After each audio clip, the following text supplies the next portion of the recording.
He is the great Legs, the great Tim Legler on the Comcast Business Hotline. Legs! What's happening, gentlemen? I tell you what, man. It's interesting today because you watch every play of that game, and if you didn't see the game and you just looked at the final score, or even if you looked up the fourth quarter play-by-play and you see that, man, you got a one-possession game here, it's shocking if you watched it to think that was the case. And that did not feel like a tight game to me. It's kind of a miracle that the Sixers, I felt like, were in a position in the fourth quarter to win the game.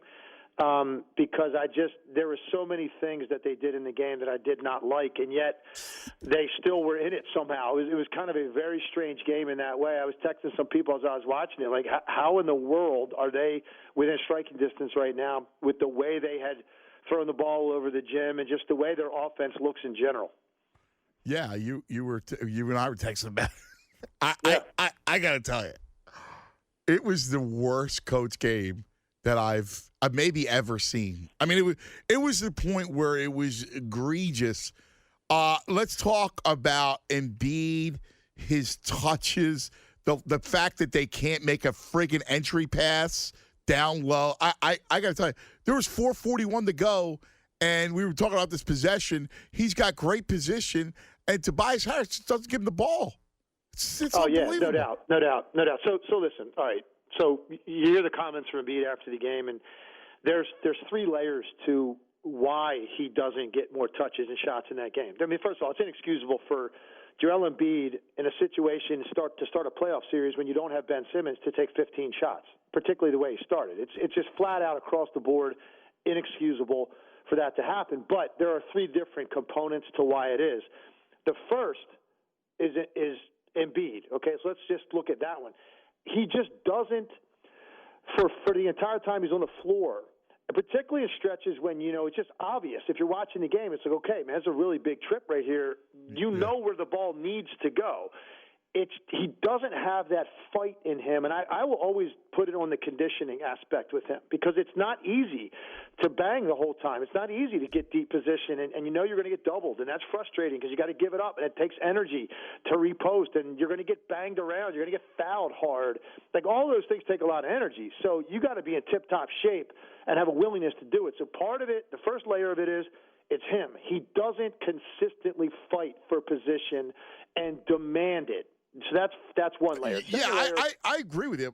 Except that's, to me, the third layer. Because, no, I would agree. Yeah. Look, like, I wasn't trying to put a weight on any of these. I was just listing them. Because the kids if I had to put a weight on go ahead. I'm sorry. I would put that as third. I agree with you.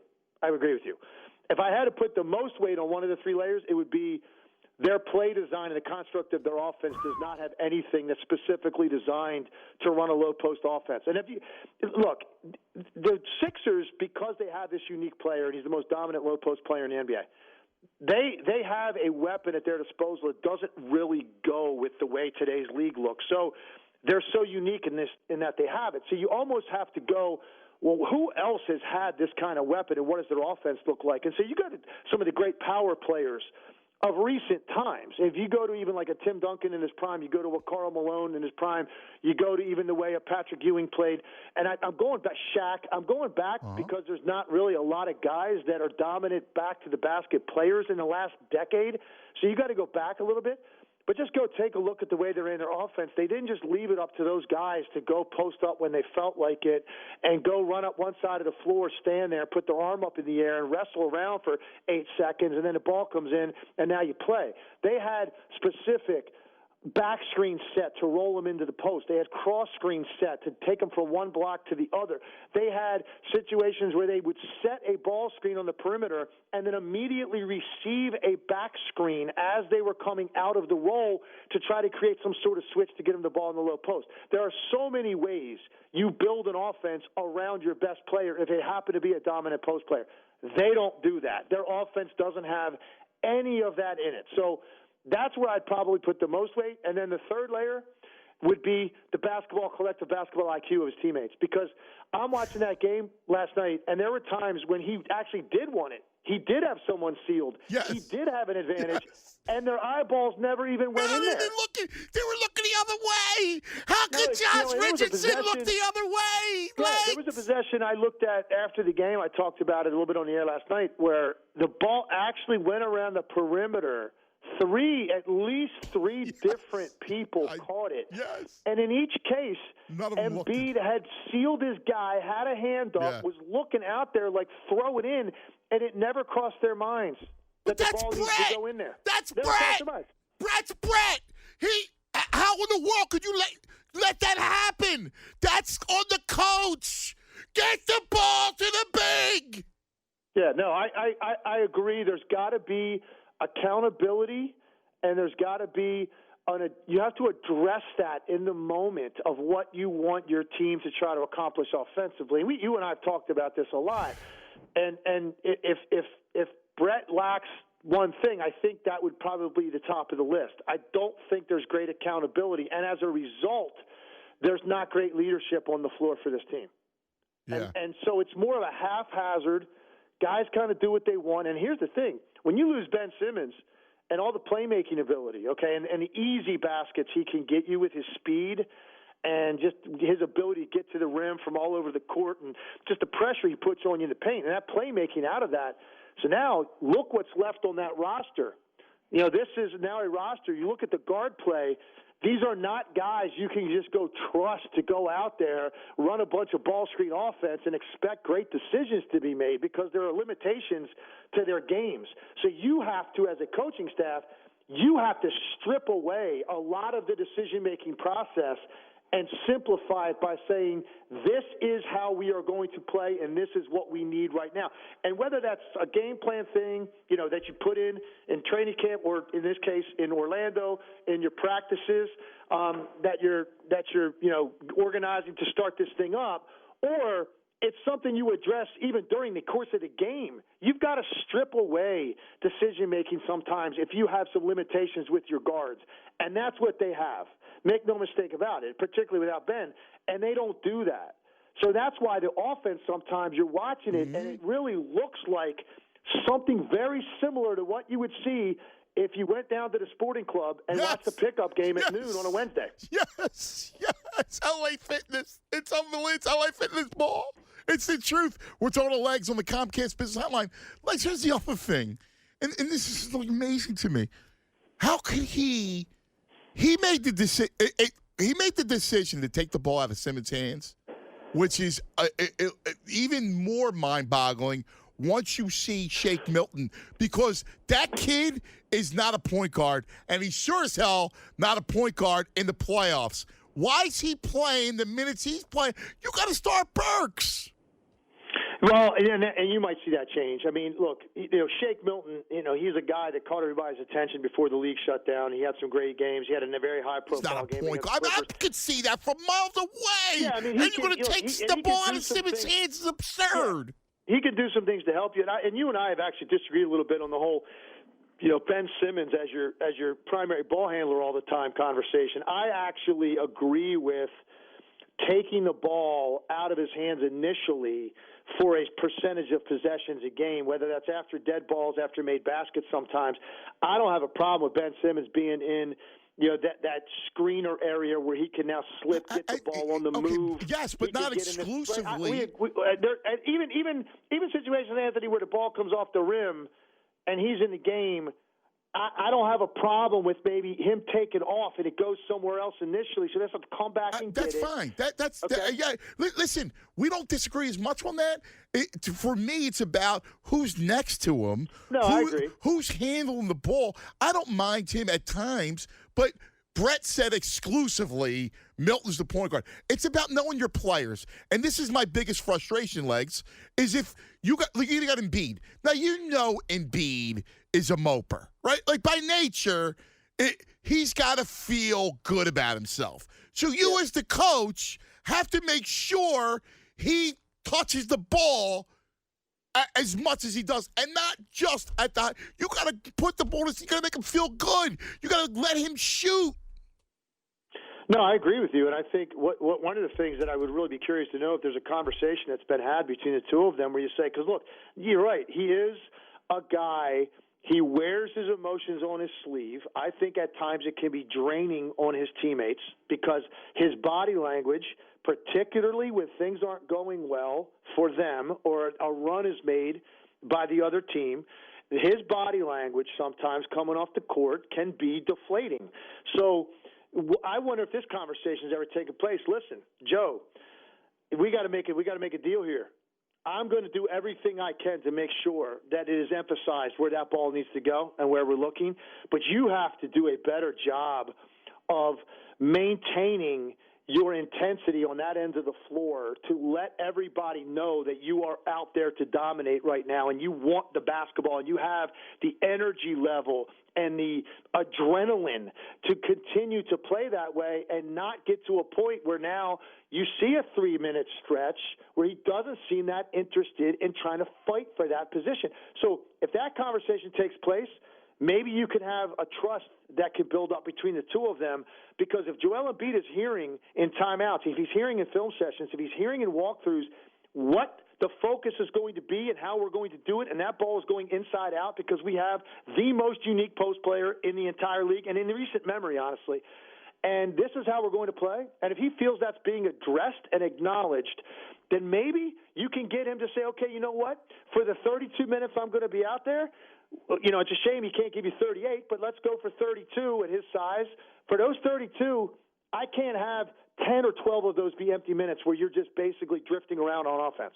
And that's the conversation that needs to be had to build the trust between the two of them, because Joe then feels like he's got his back with regard to what these guys are looking at on the floor and what we're going to run and what's mandated. And then I'm going to go ahead and I'm going to help you out, Coach, because I'm going to now give you those extra 8-10 minutes that right now are completely wasted minutes. And that's when you see it get really haphazard, because now you're asking guys to do things that are out of their comfort zone offensively because they don't know what their identity is outside of throwing the ball into Joel Embiid. Yeah, that's a great point. Have you seen a worse passing team? I mean, some of the entry passes, and I mean, I don't even know if I would call them entry passes, because there were passes that were attempted in that game yesterday where they were from really strange angles, trying to get the ball across heavy areas of traffic before anybody was really established with position on what they were about to do. And it almost seemed like a panicked situation. And look, some of that might be, and you know, it's a different feel because there's nobody in the building, so I don't think anybody of those guys should be feeling the normal amount of pressure you would feel in a playoff game playing at Wells Fargo or going on the road and playing at TD Bank. They shouldn't be feeling that in an empty building, but still, these are young players. And now it is like, obviously everything's ramped up. The intensity was definitely greater across the board in the 4 games I watched yesterday. So maybe there's some of that was that. And now what happens is you're doing things too quickly before you're processing what you're looking at. Because I saw 6-8 passes easily that they're not NBA level. They're not NBA caliber in terms of what you're looking at, what you're reading, and how panicked you're making the play. It just aren't. And then Joe had his issues a little bit, holding the ball too long in the post. I actually texted somebody one time. I said, you would think, because he turned it over one time, and he must have taken 6-8 dribbles easily in the post, spin in and all kinds of stuff. And eventually, obviously, they're going to come double you off the dribble. And I said, you'd think after the 27th dribble, he'd realize somebody's coming. So he had a couple on him. But if he commits them, trying to right now carry the team a little bit, I'm going to forgive that. Yesterday, that wasn't the case. I've seen games where he's done that 4 or 5 times. That wasn't the case yesterday. The case yesterday was just really bad angles, bad decisions, really incomprehensible what the guards are looking at to attempt that pass. And the only thing I can point to is, one, look, there's a reason that these guys aren't household names. They're not all-stars. That's one. Two, it's just I think the moment, it was a little bit too quick for them. And they just did not make great reads. And you can go and film, and I do think they'll clean that up a little bit in game 2 with some of those sloppy, careless turnovers by their guards. Question is their identity and their focus of what they're trying to accomplish going to change? That's what I don't have as much faith in. Yeah, and here's the thing. The interesting thing is the Sixers present a bad matchup to Boston.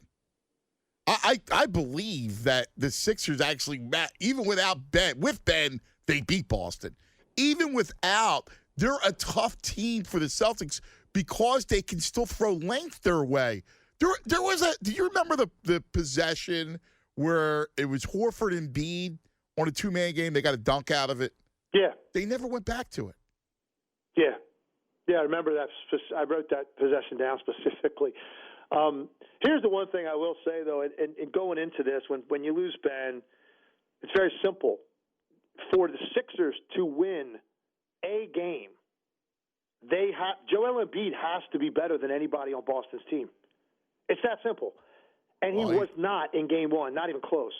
Jason Tatum has taken his game to a place offensively because of the improvement of his handle and the improvement of his ability physically to maintain his balance when he's being guarded by top-shelf defenders. He's at a place now with his mid-range, his deep game, his ability to finish. They don't really have a great answer for him because even a guy like Thibault, he's completely overmatched. And as good as Thibault is defensively on the wing, when you have a guy that's a little bit longer, smoother, with that kind of shooting stroke and handle, I don't care. Josh Richardson, Thibault, like these guys can hang. It's not like he's going to embarrass them, but they're not really affecting him. No, I mean, listen, that's why you miss Simmons. I mean, because Simmons Definitely. can match up. You saw the number they posted. It was an incredible graphic of the number of possessions that he guarded Jason Tatum relative to everybody else on their roster, and his effective field goal percentage, I believe, is 28% when Ben Simmons guards him, and I don't even know what it was, probably 50 without that. So, that's obviously an enormous loss. You're talking about one of the elite perimeter defenders in the game. But so, just to your point, though, about the length that they have, there's some things they can do offensively that are really going to bother Boston, especially they should be able to kill them on the glass. But in terms of affecting Brown and Tatum, and in particular Jason Tatum, I don't know that that's going to change very much, man. The guy has arrived because he now has a certainty when he walks on the court he did not have when the season started. He got that around from Christmas until the shutdown. Jason Tatum went through a stretch. He was the best player in the league, and he now has that self-assuredness to go with his game. He's not no longer a potential star in my mind. He is a star now, and so that's that. If they're going to win a game or make this competitive, it's just got to be a night after the game. We got to be talking about Embiid as being the best player in that game, and he was clearly not in game one. Yeah, no. What are you going to do with Tobias Harris? Because again. He goes to the rim so soft, man. He got swatted yesterday unnecessarily. He got it swatted after he made a nice move to get to the basket, and he goes up soft. And he countless mistakes, bad shots. He's the guy to me probably more than anybody on their team benefits from the playmaking of Simmons. Yeah. More than anybody. Yeah. Because he plays very well off of him, and there are times when Simmons on the court with Embiid or Embiid's out of the game, and Ben is still doing his thing downhill, and he's in the paint, and they have to collapse to protect a little bit, and then his ability to find them. So Tobias gets looks with Ben playing he will not get with this guard play. Yeah. And so as a result, he's got to work a little harder. And look, he's a good offensive player, but he's not elite, and I thought he was a little bit passive. I didn't notice Tobias. There's been a lot of nights. I thought in the bubble there were nights that I'm like, man, this guy's he's playing out of his mind. And you come into game one and you really need that, and he was very quiet. I mean, I think quiet is a good way to describe most of their team. I thought Josh Richardson played pretty darn well. I thought Burks played pretty well. I thought Embiid was good. He wasn't sensational. They need more. They need more out of Tobias. They need a much more dominant game out of Embiid. And then they just need, for those guards, Milton and Burks and Neto, if he gets in the court, all those guys collectively, just cut down on the turnovers, period. Just give your team a chance to get something up on the glass, because that's one of your major advantages. So those possessions, when they're throwing the ball over to Jim, and you're giving the ball back to a team that is not going to be easy to guard because of the number of guys that they have that can do things off the dribble with Tatum, Brown, Kemba, Gordon Hayward. I mean, they got so many guys that are skilled players. You can't just give them an additional 18 possessions because you were careless. Very few of those were forced. Yeah. And that's the most frustrating thing. If you got pressure, inside your jersey, and you just got a team that's superior athletically, and they're bigger and they're more physical, and they're picking you up you're gonna have some of those turnovers. That's not how I would describe Boston. they're a good defensive team. They play on a string pretty well. They weren't forcing those turnovers. Those were guys that just were at the time were overwhelmed, and they were incapable of just slowing the game down to make sure I make a solid entry pass right here, or even forget the entry pass. Some of those, Anthony, are just simple initiate the offense, first pass to the wing passes. Yeah. The stuff that I teach at my camp that the kids didn't come to. Yes. Oh, Legs, can I get you here to coach, please? I love you, man. You are the greatest. I'll be bugging you a lot. So we'll be watching I'll be you. Here, man. And you'll I'll be watching here. You got my number, brother. Yeah. I'll be talking to you. Thanks, brother. You're the best. All right, love you. you See you. There he is. Legs. Anthony Gargano, weekdays from 10 to 2